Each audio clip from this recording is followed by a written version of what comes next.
We're all here because we know there are problems with the streets. And the reason for having the town hall meetings is that we need everybody's ideas and input. The citizens said by far and away the #1 capital improvement project citywide that needs to be focused on is our streets. Because pretty much all of the fixes are going to take a vote of the people. It'll be the citizens' decision, and then if it's the citizens' decision to proceed, we will be out implementing the plan and laying more asphalt in 2012. This is the results from the last statistically valid survey the city did, 1996. And right down here, by a wide margin, back then, fix the streets was the #1 issue.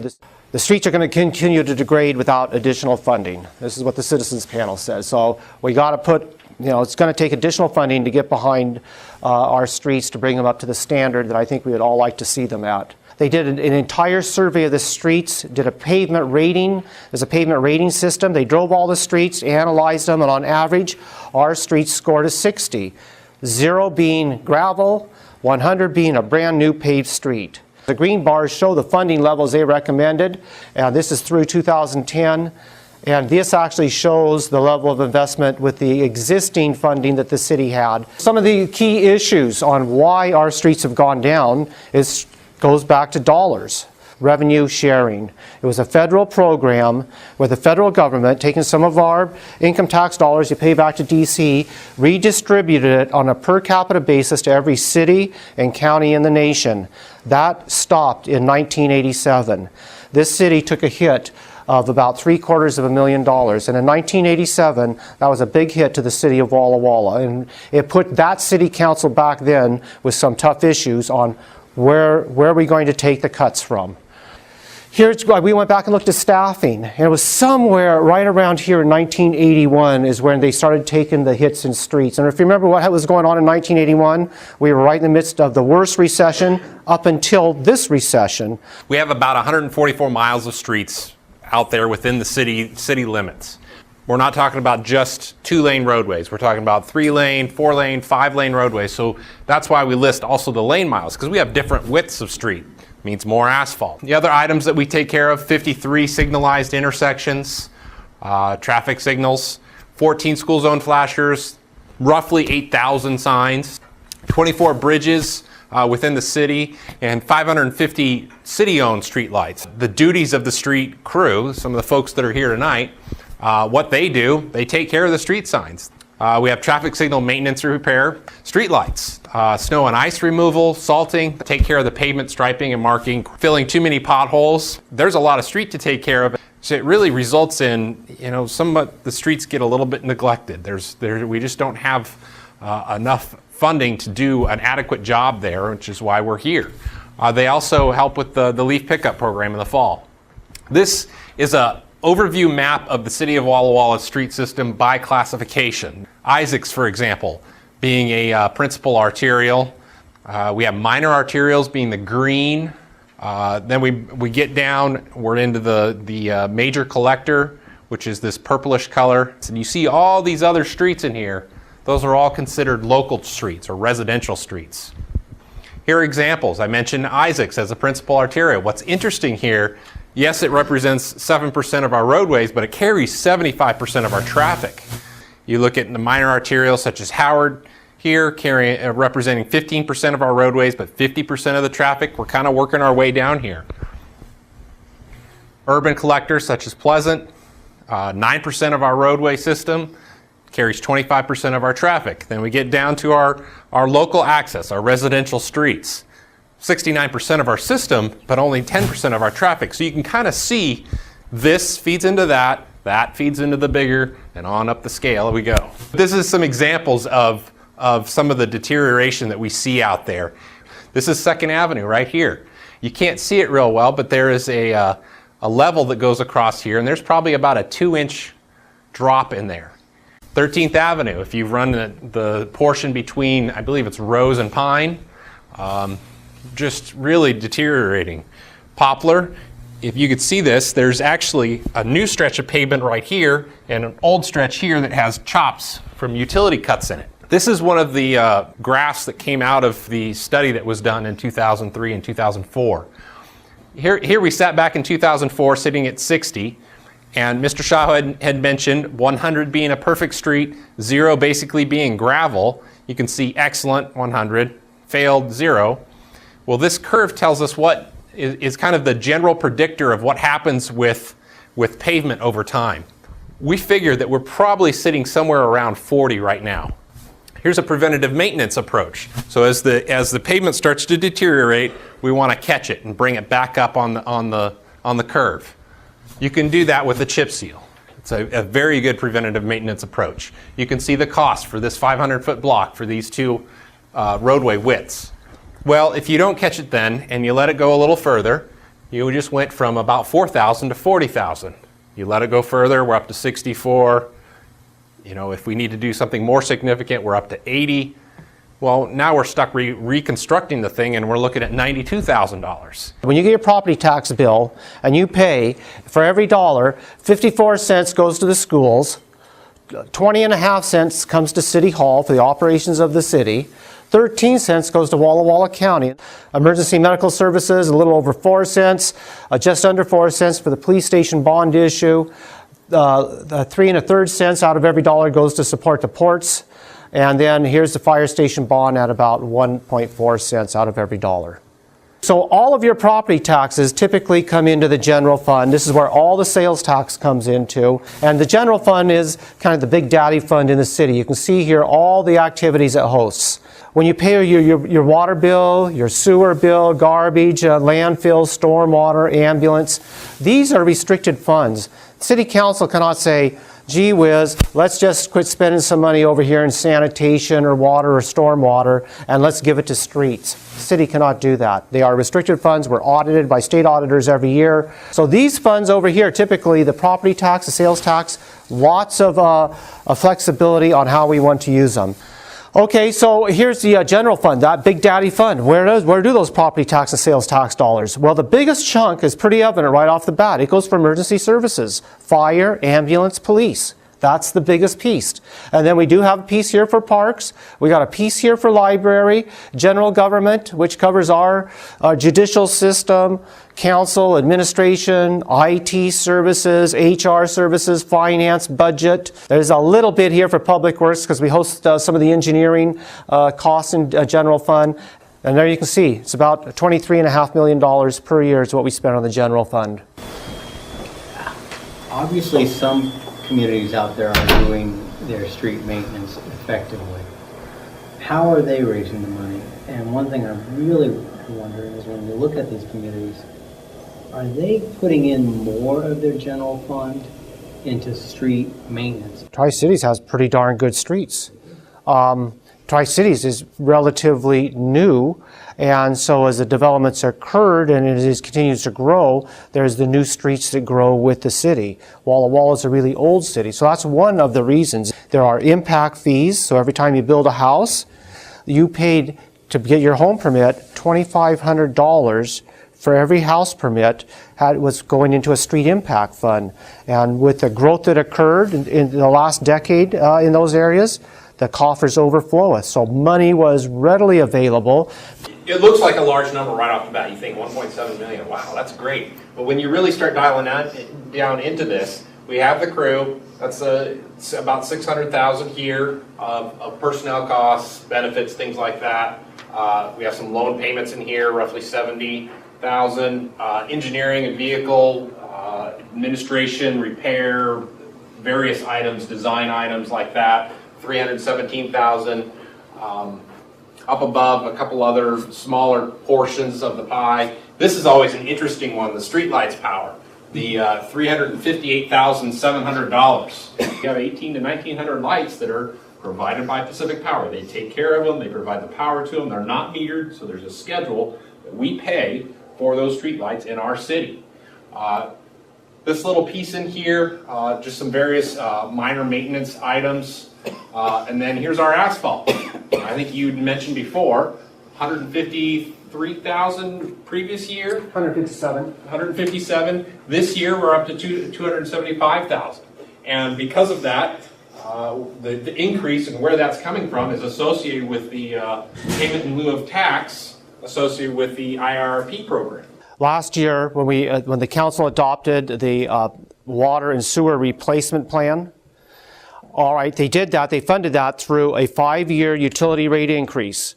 And on that incremental increase, when you pay your utility tax, there's a 10% embedded utility tax. It doesn't show on your bill, but that 10% goes into the general fund. It's called payment in lieu of tax. So on that incremental increase now associated with our replacement plan of water and sewer pipes, council stood fast and said, we're taking, instead of allowing that additional 10% to go into the general fund, we're pushing that into streets. And so the first year, last year, right out of the box, we generated $90,000 additional for paving. So it went up from the 157, that's what the city's been spending the last few years. And then with this year's full additional revenues, we're able to bring it up to 257. And that amount is going to climb. At the end of the 5 years, we will have estimated another $495,000 going into streets on top of the $157,000. I think it's also, I mentioned those potholes. So it's 6,000 potholes. We spent $61,000 on filling potholes. It's also interesting to look at the whole of this. This is really where we get the best bang for our buck out of street maintenance, is that number right there. This, I believe, is associated with things like salting the intersections. It's a little more minor. It doesn't get lumped in with the asphalt. Okay, so why are the county roads so fine? Because Walla Walla County does a good job with its roadway system. But here's one of the differences. When I mentioned under the property tax where your dollars go, by state statute, in place, I don't know if it's been for 100 years now or not, but it's been for decades, that there is a separate road tax set by the state of Washington for counties to collect to maintain their roadways. And so Walla Walla County residents pay $2.14 per $1,000 assessed valuation that goes into the county road fund. That generates $4.8 million a year that's dedicated for county road repair and maintenance. If we had exactly the same tax per thousand, that would generate $4.2 million annually for our streets. And if that were the case, we wouldn't be having this town hall meeting and citizens wouldn't be upset with the streets because there would be more than adequate funding to maintain our street system. And I will say, though, the county does do a good job with their streets, and they religiously follow that. 7 to 10 years they're out there with that chip seal. What's ironic again here is the report that was done by the pavement analysis and the streets task force. When they looked at that, they also had an option there for 10 years to bring the roads up to I think it was close to 100. They had said use $4 million a year. So there's that number popping up again. $4 million over 10 years, you got it. $40 million. But again, that was back if you started in 2004. Okay, so there are some citizens that thought, well, we thought by raising the water and sewer rates under the IRRP, and that stands for Infrastructure Repair and Replacement Program, that would solve the streets problems. Well, it is going to solve some of the streets, but if we go to the next slide, what we're doing with that, if you remember last year in the presentations, Public Works has identified the 40 worst miles of streets and utilities in the city. And this is where, it's all outlined here in red, this is where we have what we call the trifecta, where we have leaking water lines, leaking sewer lines that are in disrepair, and the failing street. And so we're targeting this money for IRRP into where all three of these are failing simultaneously. We did 1.1 miles last year. We're going to do a little over, just a touch over 1 this year. And as we ramp up, we're hopeful that we get to 2 miles up around 2015, 2016. Of course, that's our hopes. We have no control over what the construction pricing and materials are going to be at that point in time in the future, but the hope is get up to 2 miles. The point being that to cover all 40 miles, to get all these red spots done on the map here, that's going to take somewhere in or around 30 years or so to get done. Okay, if we're counting, if that's all we're doing for the next 3 decades, what is happening to all of our other streets out there in the system? If they're bad today, they're going to be intolerable in another decade. And then here's the little green. This is where we actually got what we got completed in 2010, our first year out of the box. This next figure shows, again, the IRP identified roadways, the red, But also, what we've done is staff kind of scratched their heads and said, okay, if we have our wish list, what's our top 20? What would we do? And that's this blue dash stretch. In some cases it overlaps. That tells us a lot, frankly, with the IRP program, that maybe some of these need to move ahead sooner. Where we've got just really terrible pavement, because under that terrible pavement is terrible utilities. So maybe those need to move up on the priority list. But fundamentally, you can see a number of areas where they don't overlap. And how do we address those? That's kind of the crux of this whole effort that we put forth in the town hall meetings, is to say, hey, wait a second here. What do we do in these areas that don't overlap with IRP? Or as Mr. Shaw had mentioned, if it takes us 30 years to get there, we may end up with the whole city with this blue dash if we're not actively taking care of it. But fundamentally, this was just to kind of show, okay, where would we start? Just from the staff idea of where we should start. The state legislature a few years ago put together what's called a Transportation Benefit District, or TBD. Here is some of the options. Local Vehicle Option Tab Tax. Under this Transportation Benefit District Authority, the legislators told cities you have the ability to implement from $0 to $100 per year on each and every car in the city limits, an annual tab tax. That applies to all trucks and vehicles under 6,000 gross vehicle weight. So the big farm trucks would be exempt, as would the semis and the larger commercial vehicles. Now the trick is, though, if you go above $20 a year, council then has to put it on the ballot for the citizens to vote on. If it goes to the ballot, it takes a simple majority vote, 50% plus one vote for it to pass, and then there is no time limit on it. There's no sunset. It can run for decades unless it's repealed by the council. We've worked with the State Department of Licensing. They've looked at the number of registrations inside city limits, and according to their numbers, to generate $1 million a year additional revenue, it would take $50 per year per vehicle. That would result in about $1 million. Each one of these options is designed to generate about another $1 million. Option B, property tax levy lid lift. To generate $1 million, it takes about 50 cents per $1,000 assessed valuation on your property tax bill. That is only good for 6 years. And then when it expires, it has to go back on the ballot and be voted on again by the people. That method also is simple majority, 50% plus one. Option C, we can raise the sales tax up to 0.2%. That's the maximum. This takes a vote of the people as well. Simple majority again. That, by state law, has a sunset of 10 years. If we want to continue, it's got to go be back on the ballot for the citizens to vote on again. Option D, cut $1 million out of the general fund. When we went through the budget this last year, it was a very tough budget, barely passed. We did our best, and we actually didn't have to cut any what I call boots on the streets with police and fire. We did some of the back of the office cuts that weren't as obvious to the citizens. But to cut out another $1 million, there is no way. You saw that pie chart. Over 50% of the general fund expenditures are associated with emergency services. And to cut another $1 million out of there, there's no way. It would be a significant hit in the quality of life of the residents of the city. Vehicle tab tax, that's probably a pretty stable tax. Property tax is really pretty rock solid, even through this nasty recession. Sales tax, the advantage of sales tax at this time, if we implemented it now, this 0.2% would actually generate, according to our budget projections for this year, about $940,000 or $50,000. But we're picking it at the low economic cycle.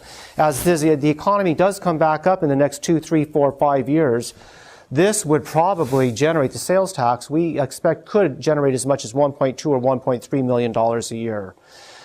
The other thing that citizens we've heard say that what they prefer on the sales tax over these other options are that a lot of people come into the city to work that don't live in the city and pay property taxes or would have the tab tax. But they come in, they enjoy our services, they're on our streets day in and day out.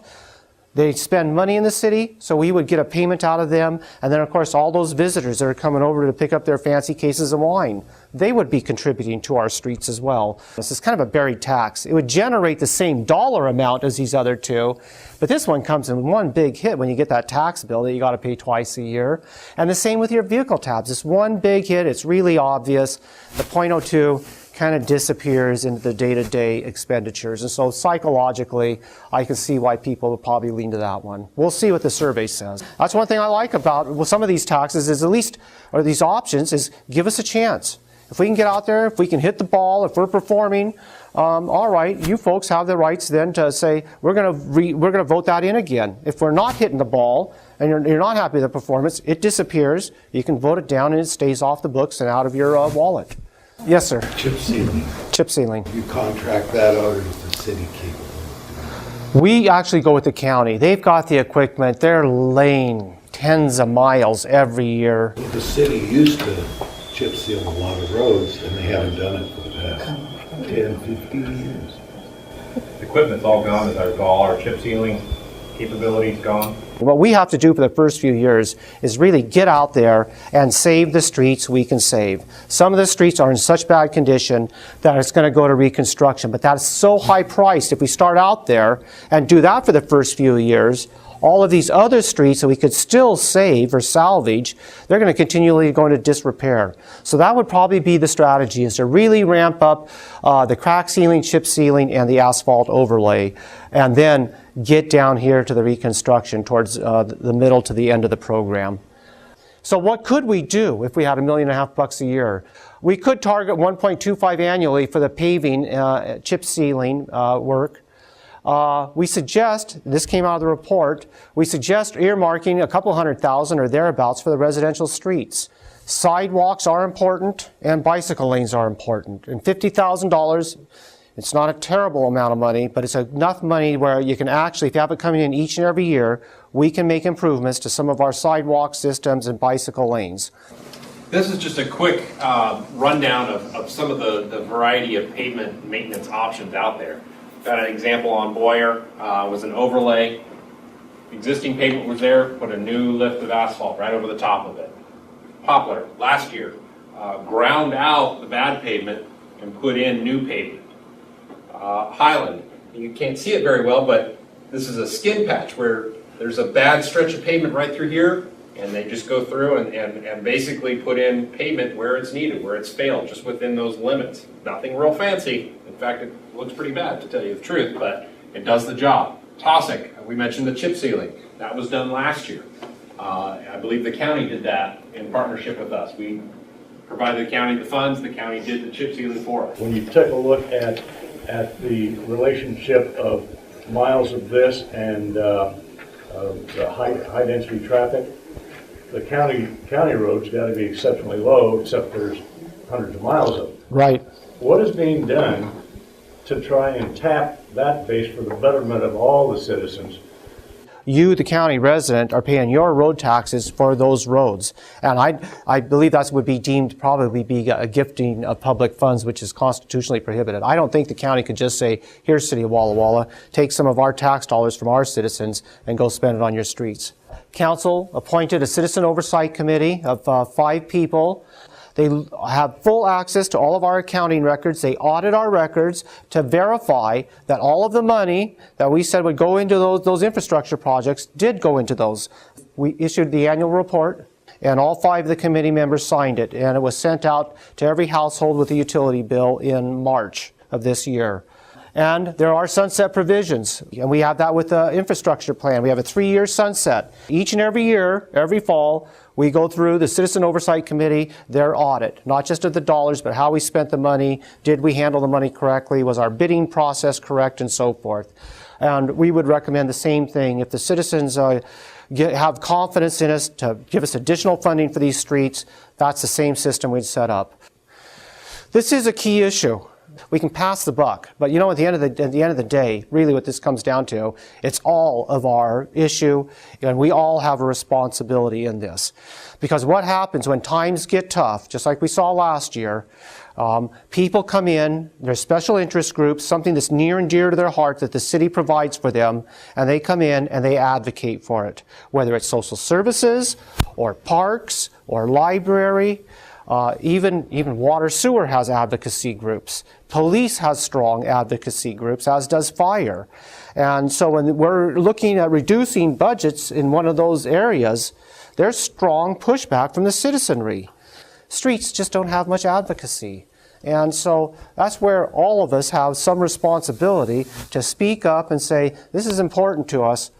We got to make this more of a priority, because the facts are, if we don't get serious about this situation, you've watched that curve, and it continues to decline, and then it gets real steep and drops. And unfortunately, that's where we're headed. Now, I can't stand in front of you and say that's going to be what happens here in 6 years or 3 years, but probably somewhere in the next decade or so, unless we change our ways and get with it. Our streets, if you think they're in bad condition now, they are going to completely fail sometime in roughly the next decade. So we've got a real tough issue here in front of us, and it's serious. And to be perfectly honest, is a $1.5 million going to fix it? No, but it'll definitely slow it down, and hopefully we can either stop the downward trend or make it start going back up. And we looked at it to get back to what the task force had mentioned back in 2004, $4 million a year for 10 years. What would that be today? 5, 6 million? So we're not hitting that mark. Make no mistake, but we're trying to do something. We're trying to stop the downward trend. That's the goal here. I guess my first word of caution is don't aim too low, because if you don't do enough, it's not going to accomplish anything. Everything I see here indicates we're maybe a little on the low side. The one thing that I'm missing here is the big piece of the puzzle. We have money in IRP that is going towards streets. There are some streets being fixed. That's correct. We have the maintenance money that's going in currently. We have, well, sporadic grants and loans coming in. We have some development improvements. The school district doing that in Lee and Hobson Street. Moore Street being done with the police station. All these things contribute towards the streets. But the picture we have up here doesn't acknowledge those things. So if you're able to, as you step forward with other people, get those other elements in there. Yeah, you're right. I think maybe we ought to do like a 5-year look back and just see what we've averaged annually on these various state and federal grants and some of the other projects. But we don't build budgets on guessing that we're going to have grant funds either. Well, but we do have historical averages, and we have to budget money to be able to match those dollars, because most of them are at 85 to 90 cents on the dollar. And that was the point, that this would enable us to be able to start matching, which really helps us, you know, 15,000 here can get us 85,000 in grant funds. Looking at how inflation has occurred, what would it take, what would it really take to bring the streets up in accordance with what that task force had recommended? That's why we were looking at the $5 to $6 million versus where they were at with $4 million back in 2004. And the other thing to keep in mind is, you know as well as I do, $1 of asphalt today probably isn't going to buy us $1 of asphalt tomorrow. Right. And my point is, if you're not presenting all that information, you're less likely to sell it. You got to put everything on the table. So the other thing is, and I think a combination of funding is not unlikely. It's actually better. The one thing you did not mention, and I'd like to hear some comment on, is bonding. We had no discussion about, can there be a street bond? Just with bonding, it's what we can't do with bonding is say we want to tackle the street system, and therefore give us, it just doesn't work like that. And then we have this funky thing called arbitrage, where we have to spend the bond proceeds within 3 years, and any interest earned on those over 3 years, then we're in violation of federal IRS arbitrage rules. I've heard one of our businessmen said, go bond for $40 or $50 million. Well, let's see, if it's 50 cents for $1 million, it would be $5 for $10 million, and it would then be $20 per thousand for $40 million. And so as that rate really ramps up there, the ability to do that and pass it really drops down. The law is very clear, simple majority.